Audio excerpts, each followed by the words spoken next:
Today I'm going to show you how to unwind from a spindle full of plied yarn, this happens to be Galloway sheep's wool, onto a Niddy-Noddy. This is one of my 18-inch sample size Niddy-Noddies that features a handle so you have somewhere easy to hang on.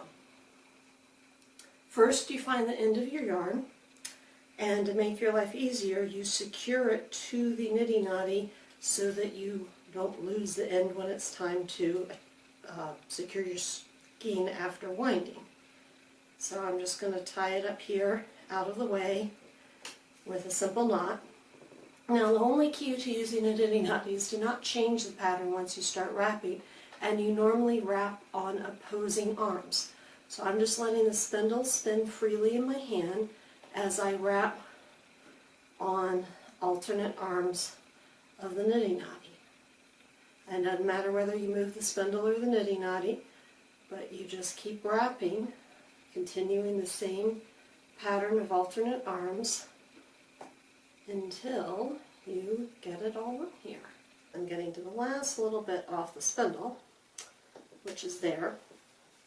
Now comes the important step of securing the ends of your winding, and I personally like to take and secure the ends individually because I'm going to wash this before its final use. And if I were entering this in a competition, I would actually re-skein it after washing, which is something for another video, not this one. But for this, all I'm doing is I took that little bit of an end, I wrapped it around the skein, and I tied what essentially ends up being a slip knot to it, so that when I go to undo this later, I can just clip it and end up keeping as many inches as possible of my yarn rather than some alternate tying methods. Now I remove the end I started with and figure out where I want to attach it, and I think I'm going to do it right up here by the arm. So as you see, this is the end. I've got it wrapped all the way around the skein, and I hope I've got the camera focusing enough on my lap, to then tie a very simple knot on it. And as I was attempting to describe before, it ends up being a little bit of a slip knot, so you can actually kind of snug that up a little bit higher on the skein. You always want some room for that to slide so that the strands can mess with themselves and move about better. That's the word I'm looking for, as you're washing it. So then that's great that you have secured your skein this far, but you do need to have more than just the two ends tied on it to really ensure that you don't have any tangles when washing.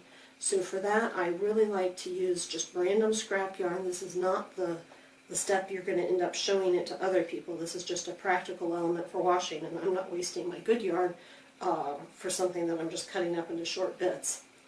And I secure it by weaving it in and out in at least 3 times throughout the skein. And I forgot to pull that one back up. Always doing something on camera. It's never going to turn out as nice as when you do it otherwise. Okay, there we go. So I don't know how well you can see that, but I've got it looped around one side. It crosses between some strands. I cross it between some more strands, and for something this small I'm just going to do 3 weaves in and out.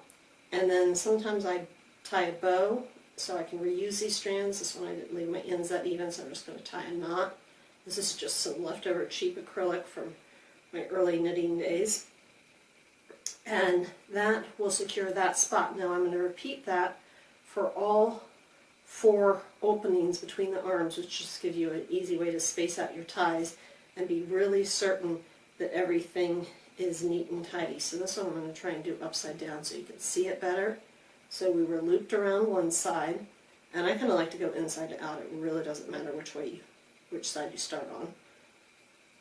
And then I pulled some apart, I wove it in and out, pull some more apart, and weave it in and out.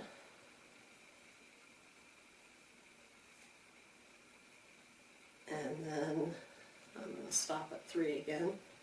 And I always make sure I have a little extra a little extra room. I don't want to tie it too tight, as you notice also I'm leaving a finger before this one I left enough I can make a bow, final securing bow or knot, so as to make certain it's got room to move. Now you don't want to leave a total excess of room for it to move, because you don't want to end up washing it and discover all 4 of your ties have slid to the same spot on the skein, and then the rest of it's at risk of tangling.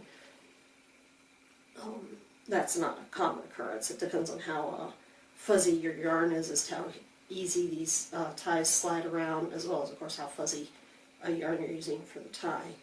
And one of the reasons I picked acrylic, a tightly spun cotton would work great for this too, is that I know that acrylic's not going to go felt for any reason to my wool here.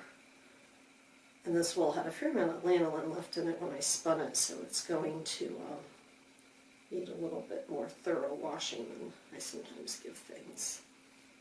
But the purpose of washing after you've spun is mainly to set the twist and get all your surprises over with before you make a finished project with your yarn.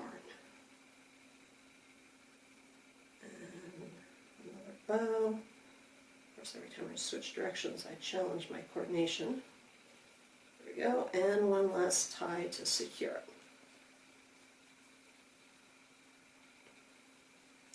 And when you're doing this on a larger Niddy-Noddy, you have a little more room for your fingers as you're working on this step.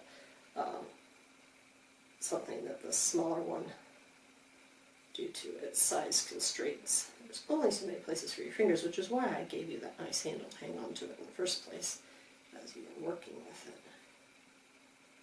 Get that over under. We're just going over under throughout the thing, and then securing it on the far side, leaving some slack so that it doesn't misbehave.